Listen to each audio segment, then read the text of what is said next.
Hello everyone, welcome और welcome back to Raksha says. कैसे हैं आप लोग? तो आज का हम रिएक्शन स्टार्ट करें उससे पहले मैं एक इन्फॉर्मेशन देना चाहती हूँ कि मैंने जो पोल डाला था ना कि मैं बेबी जॉन का रिव्यू करूं या नहीं करूं, तो मूवी वाला जो रिव्यू है मैंने किया है। बहुत से लोगों ने कहा था कि रिव्यू दो और बहुत से लोगों ने मना भी किया था। तो मैंने ये रिव्यू डाला है अपने सेकंड वाले चैनल रक्षा अनप्लग्ड पर, जिसका लिंक भी मैंने शेयर किया था। उस वीडियो का लिंक मैंने कम्युनिटी पर शेयर किया था, तो आप वहां से जाकर भी देख सकते हो। तो उस वाले चैनल को भी थोड़ा सा सपोर्ट जताना और ज्यादा से ज्यादा सब्सक्राइब करना। और इस वाले चैनल को भी मैं चाहती हूँ कि नए साल से पहले 2 लाख हो जाएं, लेकिन बहुत मुश्किल सा लग रहा है। फिर भी अगर आप चाहो, अगर आपको वीडियोस अच्छे लगते हैं तो ही आप सब्सक्राइब करना। तो अगर अच्छे लगते हैं तो कर देना, नहीं अच्छे लगते हैं तो कोई बात नहीं। वैसे मैं इतना बता दूं कि 80% से ज्यादा ऐसे लोग हैं जो चैनल पर रोज आते हैं, वीडियो देखते हैं, लेकिन सब्सक्राइब नहीं करते हैं। तो अगर आप चाहो तो कर सकते हो, ये आपके हाथ में है। खैर, अगर 2 लाख हो जाते हैं नए साल से पहले पहले, हम 2 लाख वाला केक कट करेंगे, और अगर नहीं होते हैं तो फिर नहीं करेंगे। फिर बाद में भी हो जाते हैं तो फिर वो खुशी नहीं रह जाती। खैर चलो, आज का रिएक्शन हम स्टार्ट करते हैं। तो भैया जी की लाइव में आई थी जगत दीदी। बहुत लोग इस चीज को मान रहे हैं, बहुत लोग नहीं मान रहे हैं। भाई देखो, आवाज तो थी सेम टू सेम। अब रही बात नाम की, तो नाम कोई रियल नेम से तो आएगा नहीं, तो वही वाली बात है। और जब आप पब्लिक पर्सनैलिटी हो जाते हो, आप पब्लिक फिगर हो, तो आपकी आवाज से, आपके बोलने के पैटर्न से, हर एक चीज से आपकी ऑडियंस आपको पहचानने लगती है। तो ऑडियंस आपको जब पहचानने लगती है तो वो आपकी एक ही हरकत से जान जाती है कि आप क्या कर रहे हो और क्या नहीं कर रहे हो। रही बात भैया की, तो भैया का भी इंस्टाग्राम में देख कर आई हूँ, जहां वो तड़कती भड़कती रील्स बनाते हैं, और जो है मजनू की जो औलाद कहते हैं ना, वो बने हुए हैं भैया वहां पर। अभी जो रिसेंट उनका गाना आया है, अपनी मर्जी से आजा वापस आजा, आए दूल्हे राजा, गोरी खोल दरवाजा, मतलब ये वाला गाना चल रहा था वहां पर। और भैया काफी अच्छे से जो है परफॉर्म कर रहे थे। हाँ, इस बार उन्होंने नस नहीं फाड़ी है, नस फाड़ परफॉर्मेंस नहीं थी इस बार वाली, लेकिन हाँ, उन्होंने बड़े प्यार से बुलाया है सामने वाले को कि आजा बिहार रचा जा। तो कहीं जो शादी वादी की जो चर्चाएं चल रही हैं, वो कहीं भैया को लेकर ही तो नहीं हो रही हैं कि कहीं भैया ही तो नहीं शादी रचाने वाले हैं। और जो एनआरआई वाली बात हो रही है ना कि विदेशी और ये और वो, तो भैया ही जा रहे हो विदेश लेकर दीदी को कि यहाँ से फुर्रो जाते हैं। अब बात थोड़ी सी भाभी की भी मैं कर लूं। हाँ, हम उस वाले लाइव पर भी जाएंगे जो भैया ने सफाई वाला दिया है, जिस पर भैया ने इतने बड़े बड़े जो है जोक मारे हैं, जिसको सुनकर मुझे काफी ज्यादा हंसी भी आई थी कल रात में। उस पर भी हम बात करेंगे, लेकिन पहले थोड़ा सा हम भाभी और जो है श्रृंगार माता के बारे में भी बात कर लेते हैं। तो जो भाभी जी हैं, वो जा चुकी हैं अपने मायके। और भाई भाभी जी के मतलब चेहरे पर ज्यादा ऐसा कुछ दिख नहीं रहा, दुख वुख मतलब जो दिख रहा था ना बीच में जब उनका चैनल चला गया था लाइव पर, कैसा सूखा हुआ मुंह लेकर भाभी आई थी कि भाई मेरा चैनल चला गया, मेरे चैनल को लॉग आउट कर दिया गया है, और जो है बात हो रही है, अब मैं प्रूफ के साथ बात करूंगी, ये करूंगी वो करूंगी। अब भाभी का चैनल भाभी को मिल चुका है, तो भाभी के जो प्रूफ था और जो भी कुछ था ना, वो सब तेल लेने चला गया है, वो भी बोरे में, है ना, बोरे में तेल लेने चला गया है। ये सब कुछ भाभी को मतलब था सिर्फ और सिर्फ अपने चैनल से, वो चैनल उन्हें मिल चुका है, अब वो खुश हैं। और भाई वो अपने मायके खुशी खुशी चली गई हैं, और वहां पे भी वो व्लॉगिंग वगैरह कर रही हैं। उन्होंने बस कह दिया कि भाई अब ये चैनल मिल गया, अब मैं तो इसी चैनल पर डालूंगी। और पेमेंट वगैरह को लेकर भी उन्होंने क्लियरिटी दे दी है कि भाई पेमेंट मुझे ही मिली है।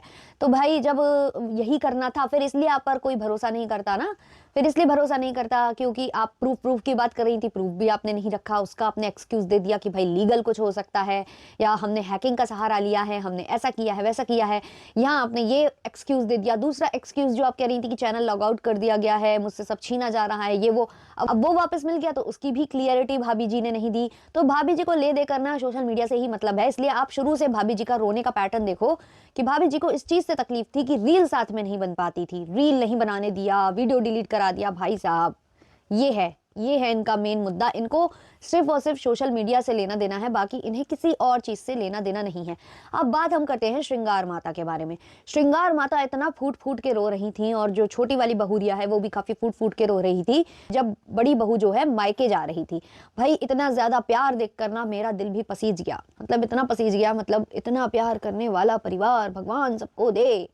लेकिन आपको क्या लगता है कि ये प्यार था, ये कुछ और था? भाई मुझे तो ये लगता है कि ये प्यार नहीं, ये कुछ और था। ये एक डर था, अंदर का डर था जो दिखाई दे रहा था उस व्लॉग में, क्योंकि इनके दिल में ये कहीं ना कहीं ये डर है कि ये जो मायके जा रही है वहां जाकर कुछ ना कुछ ये लीगल कार्रवाई ना कर दे, जिसकी वजह से पूरे परिवार को कोई तकलीफ हो जाए, है ना। तो ये उस तकलीफ से बचना चाहती हैं, ये अपने बेटे को तकलीफ में नहीं देखना चाहती हैं, खुद जो है नहीं चाहती हैं कि इनका परिवार तकलीफ में जाए, इसलिए ये लोग इतना ज़्यादा फूट फूट के रो रहे थे। जबकि ये इतना फूट फूट के रो रहे थे, लेकिन जो बड़ी बहुरिया है वो मुस्कुराते हुए जा रही थी, मुस्कुराते हुए सबको समझा रही थी। और जब बहुरिया जा रही थी तो आपने देखा होगा, बहुरिया ने जाते जाते एक रील क्रिएट की। उस रील में बहुरिया डांस कर रही थी और साथ में बहुरिया जी के जो देवर हैं वो भी डांस कर रहे थे। तो जब भी यार मैं इन लोगों का डांस वाला वीडियो या रील या कुछ भी देखती हूँ ना, इनके व्लॉग में ऐसा कुछ भी देखती हूँ, तो मुझे वो लाइव याद आ जाती है जहाँ जो है हमारी श्रृंगार माता के जो एजी ओजी हैं वो बैठकर कह रहे थे कि बच्चे नचनिया, ये नचनिया, क्या संस्कार हैं बच्चों में, ये है वो है। तो क्या जब इनके घर में ये जो नाच गाना चलता है तो ये लोग क्या हो जाते हैं? इनको देखकर कुछ टिप्पणी पास नहीं करते ये श्रृंगार माता के एजी ओजी? तब नहीं कहते कि बेटा ये क्या कर रहे हो तुम लोग, तब कुछ नहीं बोलते। और ये तो स्कूल के टीचर है ना, स्कूल में भी रंगारंग कार्यक्रम होते हैं, है ना, कार्यक्रम होते हैं ना स्कूल में, कभी डांस का होता है, कभी पीटी वगैरह होता है, मतलब कितना कुछ होता है स्कूल में ना। बच्चे के मानसिक विकास के लिए भी ये सब चीजें जरूरी होती है, लेकिन ये उसे नचनिया वाली कैटेगरी में डाल देते हैं, नचनिया की नीश में डालते हैं ये उसको। तो क्या इनके स्कूल में ये सब कार्यक्रम भी नहीं होते? तो क्या इनके स्कूल में इस तरीके की एक्टिविटीज नहीं की जाती हैं? बच्चों के जो है मानसिक विकास पर इस तरीके का ध्यान नहीं दिया जाता है? मे बी ना दिया जाता हो, या मे बी घर में तो हो रहा है, घर में तो इतना कुछ हो रहा है, तो बहुरिया का नाचते हुए वीडियो बनाना अच्छा लगता है ससुर जी को, तब उनके मुंह पर ताले लग जाते हैं, तब वो कुछ नहीं बोलते हैं। और श्रृंगार माता की मैं यहाँ बात करूं तो उन्होंने 2 व्लॉग निकाल दिए बहुरिया की विदाई में। एक व्लॉग में ऑलरेडी बहुरिया जा चुकी थी, लेकिन दूसरे व्लॉग में दोबारा से बहुरिया की जाने की चीजें दिखा रहे हैं। भैया क्या करते हो यार, कम से कम थोड़ा प्लानिंग से चलो ना कि कौन सा व्लॉग कब डालना है, कैसे डालना है। जो व्लॉग पहले डालना चाहिए वो बाद में डाला जाता है, जो बाद में डालना चाहिए वो पहले डाला जाता है। मतलब बस कंटेंट आना चाहिए सोशल मीडिया पर, फिर वो चाहे जैसे भी आए, मतलब बस उठाओ और पटक दो। और ये लोगों को मतलब इतना भी नहीं है, ये लोग एडिटिंग करते हैं तो इनको इतनी सी भी सबूरी नहीं है कि जो ऐड देख लो भाई, इन शॉर्ट से हम भी एडिट करते हैं, उसमें ऐड देख लो तो वो जो वाटर मार्क है वो चला जाता है। लेकिन इन्हें उतनी भी सबूरी नहीं है, इन्हें मतलब वीडियो डालने की और डॉलर कमाने की इतनी ज़्यादा जल्दी होती है कि वो वाटर मार्क हटाना भी ये लोग ठीक नहीं समझते। वैसे तो ये जो ब्रांड की बात करते हैं इनके बेटे जी, और ये लोग बात करते हैं ना कि बहुत पैसा है, बहुत पैसा है मेरे पास, तो भाई आप लोग खरीद क्यों नहीं लेते हो, है ना? ये जो है पेड वाला वर्जन खरीद लो। ये वाटर मार्क जो है रोज ऐड देखकर भी नहीं हटाना पड़ेगा, क्योंकि ऐड देखने में भी आपको बड़ी तकलीफ हो जाती है, तो वो वाटर मार्क के साथ ही अपलोड हो जाता है इनका जो वीडियो है, जो व्लॉग है। और हाँ, माता जी आज श्रृंगार पर बात कर रही थी अपने बहुरिया की, अरे मंगलसूत्र पहन लिया है, अरे अभी सिंदूर हल्का है, इसको डार्क करो, अब ये कर लो, बिछिया और पायल सब दिखाई जा रही है। भाई बहुत अच्छी बात है, किसी भी औरत के लिए श्रृंगार बहुत बड़ी चीज़ होती है। लेकिन जो ये बात कर रहे थे ना कि औरत के लिए श्रृंगार ही सब कुछ होता है, सिंदूर और ये सब सुहागिन की निशानी होती है, बहन तुम्हारा जो सुहाग है ना वो किसी और की मांग भरने को बेकरार है। कल रील नहीं देखी उसकी, अपनी मर्जी से आजा, वापस आजा, ब्याह रचा जा, गोरी खोल दरवाजा, नहीं देखा क्या? वो किसी और का सुहाग बनने को बैठा है, वो किसी और के साथ जो है घर बसाने की प्लानिंग कर रहा है, और तुम हो कि भाई ये दिखा रही हो कि सुहागन औरत को ये करना चाहिए, वो करना चाहिए। बिल्कुल करना चाहिए यार, लेकिन जब वो सामने वाला बंदा जो तुम्हारा सुहाग है उसे ही तुम्हारी कदर नहीं है, तो ये सब करके क्या ही जता रहे हो तुम लोग। हाँ, और माता जी को बड़ा दुख है, उसके बेटे ने जो है एक व्लॉग डाला था जहाँ उसने कह दिया कि हमें उल्टी हो गई, हमने उल्टी कर दी, जो खाया था वो निकल गया, अब कुछ और खाना पड़ेगा। तो बहुत तकलीफ में आ गई श्रृंगार माता। बेटे के लिए तकलीफ होती भी है माता को, मैं समझ सकती हूँ, लेकिन ये उसके लक्षण ही ऐसे हैं। माता जी मैं क्या करूँ, पीनट बटर और ये सब और वो सब खाता है, उसके मतलब कहते हैं ना कि नहीं वो नहीं बोलूँगी मैं वो नहीं बोलूँगी, मैं बोलूँगी तो बहुत बड़ा हो जाएगा। ये हम लोग क्या बोलते हैं कि डैश को घी हजम नहीं होता तो पीनट बटर खाता है वो डैश को घी हजम नहीं हो सॉरी यार, प्लीज़ वो आ गया मेरे दिमाग में, अगर कुछ लोग पहचान गए हो तो प्लीज़ उसको सीरियसली मत लेना, वो दिमाग में आया मैंने बोल दिया। तो भाई जब उलून झुलून चीज़ें खाओगे, ठंड में घूमोगे तो उल्टी ही नहीं सब कुछ होगा, सर्दी है ये सब होता है। हाँ, तो इतना परेशान होने की ज़रूरत नहीं है बेटे के लिए, परेशान होना है तो बहू के लिए हो, और इस चीज़ के लिए हो कि वो गई है तो जैसे गई है वो आराम से वापस आ जाए, कोई आपके खिलाफ केस और ये सब वो सब फाइल ना कर दे बस उसी का डर मनाओ आप, उसी का खैर मनाओ आप, है ना। और अपने बेटे को थोड़ी सी बुद्धि दो कि भाई सुधर जाओ, ये जो लाइव वाइब में जो कांड कर रहे हो इससे थोड़ा ऊपर उठो, ये सब करके क्या जताना चाहते हो, क्या साबित करना चाहते हो वो जाकर सोशल मीडिया पर बताओ। तो खैर अब हम बात करते हैं भैया के लाइव के बारे में। तो ये लाइव मैं अपने मोबाइल में साइड बाय साइड चला लेती हूँ यहाँ पर, ताकि मैं देखकर बात करूँ, ताकि कोई भी पॉइंट मिस ना हो जाए। पहले तो मुझे ये बताओ, स्टार्टिंग में ही वीडियो में मैं देख रही हूँ कि ये बहुत सुस्त टाइप का है, ऐसे मतलब ना दुखी दुखी, और जैसे नहीं हवाइयाँ और तोते उड़ जाते हैं, वैसे तो ये मतलब ऐसे शेर की तरह दहाड़ने की कोशिश करता है, लेकिन है नहीं इसके अंदर कुछ। ब्रांड ब्रांड मैं ब्रांड हूँ, वो पुष्पा 2 से कुछ ज्यादा इंस्पायर्ड हो गया है ना, ब्रांड। तो ये इस तरीके की बातें करता है, तब दहाड़ता है, और फिर जब इसको लग जाता है ना कि अब मैं फंस गया, तो मतलब इसका इतना टोन डाउन हो जाता है, इतना टोन डाउन हो जाता है, अलग से मालूम चल जाता है कि भाई अब इसकी खिसक गई है हवा, मतलब इसकी निकल चुकी है। तो ऐसा ही कल मुझे लगा लाइव में। और बाय द वे, जो ये लाइव में आया था ना कि मैं सफाई करना जरूरी है, जहां पर दीदी आ गई थी कि मैं आ गई हूं पैनल पर, तो उस वाली लाइव में बहुत ज्यादा ऐसे गंदे कमेंट्स आ रहे थे, लोग इसे मतलब बहुत ज्यादा हद बाहर इसको ट्रोल कर रहे थे लोग। तो ये वहां पर ये भी बोल रहा था कि बहुत से लोग अब ऐसे हैं जो अब इसके बाद कमेंट नहीं कर पाएंगे मेरे चैनल पर, मतलब ये उन सबको मतलब ब्लॉक करने वाला था, हाइड करने वाला था। तो इसको काफी तरीके के लोग मतलब सवाल उठा रहे थे इस पर, और बहुत ज्यादा गंदा से ट्रोल कर रहे थे। इसी वजह से जो कमेंट सेक्शन है ना कीचड़ का, वो हमेशा ऑफ रहता है, कीचड़ का भी, और वो जो दूसरी वाली कीचड़ है ना उसका भी ऑफ ही रहता है। तो जो भैया जी हैं वो आए हैं लोगों का कंफ्यूजन करने। डेली कोई ना कोई कंफ्यूजन स्टार्ट हो जाता है, डेली कोई ना कोई ऐसी बात हो जाती है जिसकी सफाई हमको देनी पड़ती है। तो भैया कोई और क्रिएट नहीं करता, ये आप लोग ही करते हो, आपके खुद के चैनल पर ये सब क्रिएट होता है। आप ही कुछ ना कुछ ऐसा मुद्दा देकर जाते हो जिस पर सोशल मीडिया पर बात की जाए। अब दीदी जी ने ऐसा क्यों किया, या आपने ये प्लान करके किया, अब ये आप सफाइयां दे रहे हो, आप क्या कर रहे हो, मुझे इसकी कोई भी बात समझ में आती नहीं है कि ये प्लानिंग के तहत हो रहा है या इनसे ये गड़बड़ घोटाला हो जा रहा है। मुझे लग तो नहीं रहा कि इनसे गड़बड़ घोटाला होना चाहिए, क्योंकि ये जो है ना पक्के वाले खिलाड़ी हैं, ये जानबूझकर कर रहे हैं ताकि ऑडियंस इस चीज को लेकर नॉर्मल हो जाए, सब कुछ चीजें नॉर्मलाइज हो जाए, मतलब इनके लिए हो जाए कि हाँ भाई हम अगर कल को एक बड़ा कदम उठा लेते हैं, जो हम शादी वादी का प्लान कर रहे हैं, अगर वो हम कर लेते हैं तो ऑडियंस इस पर हम पर उंगली ना उठाए। अब दीदी जी का भी अगर आप व्लॉग देखो तो उनके टाइटल थंबनेल इसी के अराउंड होते हैं। दीदी जी का एक व्लॉग आपने देखा होगा जहां वो सुबह जल्दी उठ गई हैं, बोल रही हैं, और फिर बोल रही हैं कि अब बात करने वाला कोई नहीं है, ये है वो है, मतलब क्या कर रही थी ये, ऑडियंस को ये बोल रही थी कि मैं किसी से बात नहीं करती इनडायरेक्ट वे में, या फिर आप जो है कुछ ज्यादा ही ओवर स्मार्ट हो जो आप जताने की कोशिश करते हो, आप जल्दी जगी थी या फिर आप सोई ही नहीं थी, क्योंकि रात भर आप जो है स्ट्रीम यार्ड के थ्रू ऐसे अनलिस्टेड वे में बातें करती हो भैया से, है ना। तो आपका यही सब पैटर्न है जिसकी वजह से आपका कमबैक नहीं हो पा रहा, आपको ऑडियंस का प्यार नहीं मिल पा रहा। प्रीमियर पर वीडियो डालते हो ना तुम लोग, वो इसलिए भी डालते होगे आजकल ये देखने के लिए कि भाई कितने कमेंट्स मुझे नेगेटिव आ रहे हैं, क्या मुझे अब कमेंट सेक्शन को ऑन करना चाहिए या नहीं, ये चीजें आप देखने के लिए ये सब करते हो। तो भैया जी की स्क्रिप्ट अब यहाँ से स्टार्ट होती है। भैया जी बोलते हैं कि कल लाइव में एक नेहा नाम की लड़की आई थी, और मैं उससे कहूंगा कि अगर वो ये देख रही है लाइव तो वो फिर से ज्वाइन हो जाए। मतलब भैया सफाई देने आए थे कि वो नेहा वो वाली नेहा नहीं थी। भैया का कहना है कि अगर वो नेहा होती तो वो इतना गट्स रखती कि वो अगर आई है पैनल पर तो वो बात करती। अच्छा भैया जी, उसमें इतने गट्स नहीं है कि वो अपने चैनल के कमेंट सेक्शन ऑन कर ले, आप में इतने गट्स नहीं है कि आप अपने चैनल के कमेंट सेक्शन ऑन कर लो, तो भाई ये लोग इस तरीके से खुले में चौड़ में आकर बात करेंगे? इनमें इतने गट्स हैं? इनमें इतने से गट्स नहीं है कि अपनी गलती को स्वीकार ले सोशल मीडिया पर आकर, या बोल दे कि हाँ भाई ऑडियंस मैंने आप लोगों के साथ गलत किया, आप लोगों को मैंने एक अलग ही बबल में रखा, मैंने आप लोगों को एक अलग ही स्टोरी सुना कर आपकी सिंपैथी गेन की, और फिर मैं अंदर अंदर ये सब कर रही थी। ये बोलने के गट्स नहीं है इनमें। ये आकर सोशल मीडिया पर आपसे बात करेंगी, इस तरीके से बात कर जाएंगी लाइव में आकर, इतना गट्स है उनमें। भाई साहब किसको बेवकूफ बना रहे हो यार?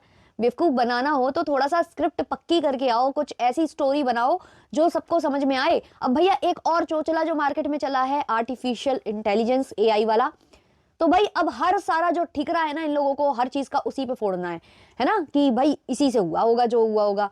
मतलब इतना कोई कितना दिमाग लगाएगा कि आपकी लाइव में आए, फिर इस तरीके से मतलब वो जनरेट करे, फिर वॉइस जनरेट करके वो आपको सुनाए उस लाइव में, और उसके बाद वो ऑफलाइन हो जाए। है कोई इतना मतलब वेला बैठा होगा कोई कि ये सब हरकतें करेगा आकर? और ये सब हरकतें आखिर करेगा तो करेगा कौन? अगर ये हरकतें कोई करेगा भी तो कौन करेगा? कौन नहीं चाहता कि आप और मनीषा एक हों? ऐसा कौन सा व्यक्ति है जो ये नहीं चाहता? है रिएक्शन चैनल वालों को आप लोग इतना कुछ बोलते हो या कुछ करते हो, तो रिएक्शन चैनल वालों को यही काम बचा है, या फिर मतलब कोई और करेगा? कौन करेगा? मुझे तो लगता है अगर आप दोनों को कोई अलग भी देखना चाहता है ना, तो वो भी वही पार्टी देखना चाहती है। तो मुझे नहीं लगता कि उनके अलावा ये कोई काम कर भी सकता है। तो उनके अलावा भाई साहब ये काम कोई नहीं कर सकता है, या तो आप ये करोगे या वो करेंगे, क्योंकि आप ही दोनों नहीं चाहते हो कि आप और मनीषा एक हों।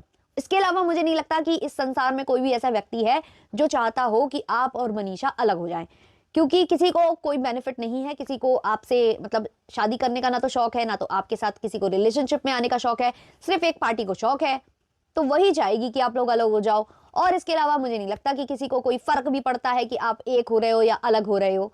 आप जो सोशल मीडिया पर पटक रहे हो सिर्फ उस पर बातें हो रही हैं। तो ये सब यार बेवकूफ बनाने वाली हरकतें छोड़ दो। अगर मतलब एआई से इतना इतना क्रिस्प क्लियर साउंड, इतना सब कुछ क्लियर आ जाएगा, मतलब बिल्कुल ही सेम टू सेम, और वो भी लाइव के लिए कोई ऐसे सेव करके बैठा होगा कि हाँ भाई मैं तो पैनल पर जाऊंगी और फिर मैं ये बजा दूंगी वहां जाकर। हाँ क्या है यार, कितना बेवकूफ बनाते हो यार आप लोग किसी को, है ना। इतना एफर्ट्स कौन डाल सकता है, किसको इतना ज्यादा इंटरेस्ट है भाई आप में? किसी को इंटरेस्ट नहीं है, ना आप में ना उसमें, सिर्फ आप ही दोनों को एक दूसरे पे इंटरेस्ट है, बाकी मुझे नहीं लगता कि किसी को इंटरेस्ट है। तो इन्होंने ऑडियंस को मैनिपुलेट करने का के लिए एक अच्छा ट्राई दिया था, लेकिन वो ट्राई बहुत बहुत ही औने मुंह गिरा है। वो ट्राई किसी को, मुझे नहीं लगता कि किसी ने भी इस चीज पर भरोसा किया होगा। ऐसे पहले भी हुआ था जब वो धमकी दी गई थी, ऐसे वाली दीदी जी की लाइव में जाकर किसी ने धमकी दी थी कि मैं कभी भी कुछ भी कर सकता हूँ, है ना, कुछ सुपर कॉइन्स देकर, सुपर चैट देकर, और ये चीज बोली गई थी। तब भी लोग यही बोल रहे थे कि भाई रिएक्शन चैनल वालों के पास क्या यही काम बचा है? रिएक्शन चैनल वालों को ये सब करने की जरूरत नहीं है, आप खुद ही रोज कोई ना कोई मुद्दा दे देते हो। हमें ये सब एफर्ट्स करने की किसी भी रिएक्शन चैनल वाले को जरूरत नहीं है। तो हर चीज का ठिकाना रिएक्शन चैनल पर मत फोड़ा करो। आप लोगों से कुछ गलतियां हो जाती हैं, या फिर आप लोग जानबूझ के करते हो, ये जानबूझ के क्रिएट करते हो जिससे कि बातें होती रहे आप लोगों की, और पूरा ठीकरा आप रिएक्शन चैनल या इसके उसके ऊपर फोड़ के चले जाते हो। ये तो आपका और आपकी पत्नी का मतलब क्या कहते हैं ना, जन्म सिद्ध अधिकार, बाएं हाथ का खेल है। कुछ भी होता है वो दूसरे की वजह से होता है, आप लोग दूध के धुले हो बस। ठीक है, अब ये वाला मैंने पॉइंट यहीं क्लियर कर दिया। एआई वेआई को बीच में फालतू में लाया गया है, वो उन्हीं की आवाज थी और उनकी ही थी। बस ये है कि हम लोग इसको बेनिफिट ऑफ द डाउट हमें बार बार ये देना पड़ता है कि वहां पर वीडियो नहीं था, केवल ऑडियो था, जिसका खेल आप खेल गए। आप, मैं तो बताऊं यार, अगर वो वीडियो भी में भी आ जाती ना, तो भी ये बोल देता कि वो एआई से जनरेटेड वीडियो था। मतलब ये हर चीज ऐसे ही बोल देता। खैर, ये हो गया एआई वाला। अब इनका कहना है कि हम लोग एक होने वाले हैं तो लोगों को प्रॉब्लम हो रही है। भाई तुम एक हो, दो हो, चार हो, किसी को कोई प्रॉब्लम नहीं है। हमारा काम है रिएक्शन देना, हम रिएक्शन देंगे, आज भी देंगे, कल भी देंगे, परसों भी देंगे, जब हमारा मन होगा हम तब उठकर रिएक्शन देंगे। तो उसको आप नहीं रोक सकते। अब रही बात, अब सीवान जाने की बात चालू हो गई है। अब आप यहाँ से एक दिमाग लगाओ, इतने दिनों से ऑडियंस बोल रही है सीवान चले जाओ, पत्नी को ले आओ, ऐसा कर लो, वैसा कर लो। इसको ये सीवान का केवल टाइटल डालता था और यही कह देता था कब जाऊंगा, बाद में जाऊंगा, ऐसे जाऊंगा, वैसे जाऊंगा। अब जैसे ही पत्नी वहां से चली गई, जैसे ही पत्नी मायके के लिए चली गई, वैसे ही इसे सीवान की याद आ गई। अब ये सीवान जा रहा है क्योंकि पत्नी वहां से चली गई है। तो ये खुद अपनी पत्नी के साथ नहीं रहना चाहता, जो इसने तीन महीने का वक्त मांगा है अपनी पत्नी से कि मुझे टाइम दो 2-3 महीने का। तो ये पूरे 3 महीने ऐसे बिताना चाह रहा है जहां ये दोनों एक दूसरे के आमने सामने भी ना पड़े। तो ये वो खेल खेल रहा है। अब ऐसे सीवान जाना है क्योंकि अब पत्नी वहां पर नहीं है, और ये इतना बड़ा वाला है कि अगर वो आने की कोशिश भी करेगी ना अपने मायके से, तो ये उसे रोकने की कोशिश करेगा कि यहाँ मत आओ। और वैसे भी इसकी बहुत ज्यादा इसके घर में इसी की चलती है, क्योंकि इसी की वजह से सबके जो है चमक रहे हैं। और जो इसका चमक रहा है, जो भी इसका मतलब ये पूरा परिवार बैठकर सोशल मीडिया खेलता है ना, वो सिर्फ इसकी वजह से नहीं है, इसकी पत्नी की वजह से है। क्योंकि सोशल मीडिया पर वो पहले आ गई थी, वो पहले जो है लिपसिंग वगैरह इस टाइप के वीडियोस बनाती थी, और उसके बाद ही ये पूरा परिवार जो है ना अब वीडियो खेलता है। इसके खुद के जो ये ब्रांड बोलता है ना कि मेरे नाम पे, इसके नाम पे, उसके नाम पे, ये खुद अपनी पत्नी का नाम यूज करता है आजकल टाइटल और थंबनेल में। पत्नी साथ में नहीं है, लेकिन उसका नाम यूज करना, उसकी फोटो यूज करना थंबनेल में, ताकि लोग आए कि भाई आज इसने लप्पी की बात की है तो आज चलो सुनते हैं इसने आखिर क्या बात की है। होता कुछ नहीं है, होता प्रमोशन ही है वहां। तो भैया ये था आज का रिएक्शन। जितनी बातों को मुझे लगा कि मुझे इंक्लूड करना चाहिए मैंने की। अगर मुझसे कुछ पॉइंट्स मिस हुए हो तो आप कमेंट सेक्शन में बता देना, मैं उस पर भी वीडियो बना दूंगी। तो मिलते हैं नेक्स्ट वाले वीडियो में, तब तक के लिए बाय बाय।